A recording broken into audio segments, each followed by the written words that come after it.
importante en naturaleza, pero sigue siendo lo más importante de la naturaleza. Así que vamos a utilizar nuestros recursos naturales para el buen vivir de esos seres humanos, para vencer la pobreza, la miseria y paradójicamente para cuidar del medio ambiente. Ustedes saben, queridos compañeros, Ecuador tiene más del 20% de su territorio nacional como áreas protegidas. Pero eso es un gran engaño si no tenemos para guardaparques, si no tenemos infraestructura, si no tenemos sistemas de vigilancia, ni siquiera podemos controlar la deforestación, la tala ilegal de bosques, etc. Para todo eso nos pueden servir nuestros recursos naturales, paradójicamente, para cuidar la propia naturaleza. La séptima revolución que hemos venido desempeñando y que nuevamente democráticamente se la propusimos al pueblo ecuatoriano en consulta popular, la reestructuración de la justicia. Lamentablemente, aunque se hace una apología a la autonomía de funciones, en realidad existen interdependencias de funciones. Y una cosa es la autonomía y otra cosa es pretender ser república independiente. Yo no puedo llamar a un juez y decirle, declara inocente o culpable a tal persona. Eso sería una injerencia atroz, inmoral, en la independencia de la justicia. Pero todos podemos decirle a ese juez, usted no está despachando las causas, usted me está soltando delincuentes, usted tiene una cantidad de juicios congestionados y justicia que tarda, no es justicia. Usted hay que separar las dos cosas. Es como la autonomía universitaria. Yo no puedo llamar a un profesor a decirle, páseme o déjeme daño a tal alumno, de tal manera la clase, pero todos podemos decir, la universidad no nos está formando buenos profesionales, la universidad está graduando gente que no necesita el país, porque necesitamos esta carrera y ya tenemos excesos profesionales en esta otra carrera. Pero no hay que confundir las cosas. No se trata la autonomía, la independencia de funciones, o en el ejemplo que di en la universidad, de ser repúblicas independientes que solo piden plata y no rinden cuentas a nadie. Todos debemos estar en base de un proyecto país, de un proyecto nación, por supuesto, sin inmiscuirnos en las cosas ya exclusivas de cada función, o en el caso de universidades, del área académica. Y por eso, por ejemplo, el pueblo ecuatoriano me exigía mucha más seguridad. Invertíamos en la policía la encontramos destrozada, nuestra policía no tenía ni pistola. Pregunten, la mortalidad policial era altísima, no tenían ni chaleco, con cosas tan sencillas como chalecos. Se ha reducido la mortalidad policial. Ustedes no me van a creer, pregúntenle a los vecinos. Estaban los patrulleros, había una emergencia, tenían que pedir colecta entre los vecinos para gasolina, porque no tenían para gasolina. No me creen.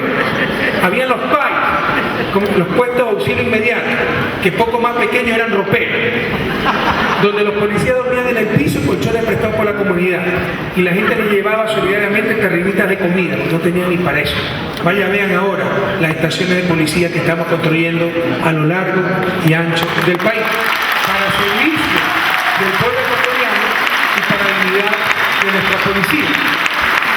¿Pero qué se piden esos centenas de millones, casi miles de millones invertidos en la policía, si solamente en delitos flagrantes? El delito flagrante es cuando ustedes encuentran al delincuente asaltando con la pistola. Nos soltaban los jueces, nos soltaban, y fiscales, 70% de los delincuentes capturados en delitos flagrantes. Si nos soltaban a esos delincuentes, ¿qué sería con el resto?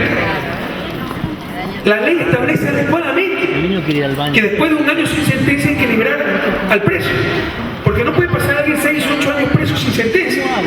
Pero eso, ¿cuál era la solución a eso? Pues es eficiente, que dicten sentencia antes del año. Pues bien, 4.000 caducidades de prisión preventiva, es decir, delincuentes liberados porque estuvieron más de un año en prisión sin sentencia. 95% de esos casos en la Corte Provincial del Guayas, y prohibido olvidar, ustedes saben de quiénes eran esa Corte, y por ahí la presidenta de esa Corte ya es candidata por un partido político. 6.000 medidas sustitutivas a la prisión preventiva. Esto fue una sabia disposición de la Constitución del 2008, porque un delito también es un delito de tránsito. El padre de familia que sin querer atropelló a alguien, eso es un delito. Pero ese padre de familia es peligroso para la sociedad, merece estar preso mientras se da el proceso legal. De ninguna manera. Entonces la Constitución del 2008 estableció medidas sustitutivas, pero jueces penales nos daban medida sustitutiva a ese padre de familia, probablemente ese padre de familia se lo tenían preso, pero soltaban al delincuente con 10 arrestos, violador, criminal, asesino. Entonces no podíamos garantizarle seguridad al pueblo ecuatoriano en esas condiciones y propusimos la revolución de la justicia. Y propusimos también la consulta popular y de forma inédita, única en la historia de la América Latina, el pueblo ecuatoriano nos brindó nuevamente su confianza para reestructurar la justicia. Y vean ahora los juzgados que se están construyendo en cada rincón del país, las unidades de justicia, las centenas. Se está dando en este momento concurso que ingresa 800 jueces por concurso nacional de merecimiento. Paradójicamente, ahora que por primera vez en la historia se eligen los jueces de forma pública, con escrutinio público, por concurso nacional de merecimiento de oposición, es que nos acusan de que no hay independencia de la justicia. Ahora que sí es independiente. Acuérdense la pichicorta.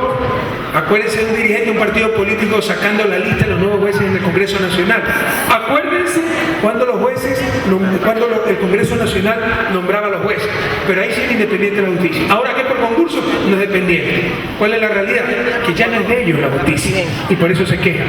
Ahora sí tenemos una justicia verdaderamente independiente. Y los resultados están dando. Ahora sí tenemos un Consejo de Judicatura que sanciona a los jueces penales incompetentes o abiertamente corruptos que nos soltaban los delincuentes. Y esto es doloroso, pero es un síntoma de lo que está pasando. La población carcelaria estaba en 14.000 personas privadas de la libertad porque a todo el mundo nos soltaban los jueces. Desde la consulta popular, las reformas, el nuevo Consejo de Judicatura, esa población es de alrededor de 20.000 personas privadas de la libertad y ya se ve la declinación en la mayoría de delitos.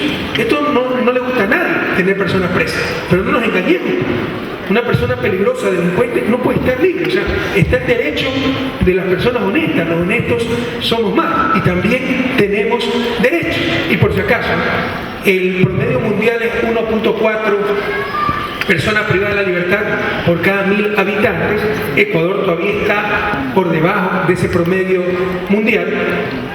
Está cerca, pero por debajo.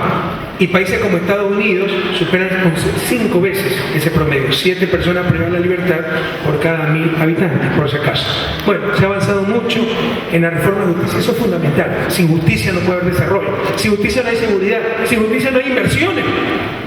Cuando antes era irrelevante quién tenía la razón o no. Lo importante es quién tenía el dinero y poder. Y ese es el que le daba la razón. Todo eso está cambiando. Usted puede ir a cualquier rincón de la patria, hasta los rincones más remotos, ¿no? Con qué emoción vi la otra vez en Catamayo, por ejemplo. Una unidad de captura con edificio inteligente, con ascensor de última generación, con sistemas tecnológicos, en Catamayo, Cantón de Loja. Cuando el gobierno se preocupaba de los cantones que no fueran Quito o Guayaquil, ¿verdad? Hoy con la Revolución Ciudadana, tengan la certeza que la patria ya es de todos.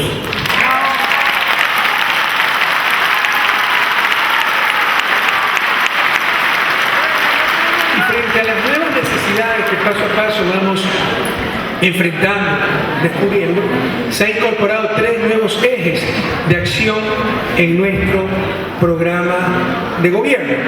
Uno de ellos es la revolución en talento humano, ciencia y tecnología. Compañeros, talento humano. Con talento humano hay países que han hecho florecer el desierto.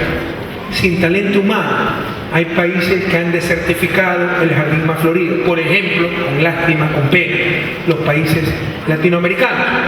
La refinería, las hidroeléctricas, puertos, aeropuertos se pueden destruir, pero con talento humano podemos comenzar una y otra vez. Y ciencia y tecnología, poder hacer las cosas más eficientemente, con menos recursos, para vivir mejor, adquirir conocimiento. Y aquí en esto también hemos avanzado muchísimo. Hay cosas inéditas, no solo en Ecuador, no solo en América Latina, sino a nivel mundial. En el 2010, con mucho esfuerzo, pudimos aprobar una nueva ley orgánica de educación superior, que que dio capacidad a la Secretaría de Educación Superior, Ciencias y Tecnologías, CENESID, cuyo joven secretario está aquí presente, al Consejo Nacional de Educación Superior para evaluar las universidades y acabar con engaños sociales. Y en base a esa evaluación se hizo una primera, se dio 1 año y 18 meses. 18 meses para que mejorara. Se hizo una segunda evaluación, pero los que por segunda vez sacaban la última categoría, eso demostraba que no tenían nivel académico para llamarse universidad. Recuerden, no nos engañemos, en Ecuador cualquiera abría un garaje, ponía un pizarrón y eso era universidad. Y por las corruptelas de los congresos y los gobiernos de turno, porque la universidad tenía que aprobarse con ley, se aprobaba la ley. Muchas veces los congresistas que apoyaban esa ley eran congresistas salidos de esas universidades de garaje. En un proceso inédito en el mundo entero, más aún en democracia, se cerraron 14 universidades por falta de nivel académico. La mala fe dice que hemos dejado sin oportunidades a los jóvenes. Así eso fuera cierto, era el mal menor, porque peor era seguir en ese engaño social.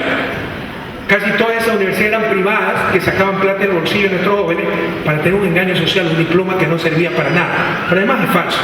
Se hizo un plan de contingencia para ubicar a esos jóvenes en otras universidades, plan de contingencia tremendamente exitoso, donde se colocaron cerca del 95% de los jóvenes de las universidades cerradas. Pero por supuesto siempre habrá uno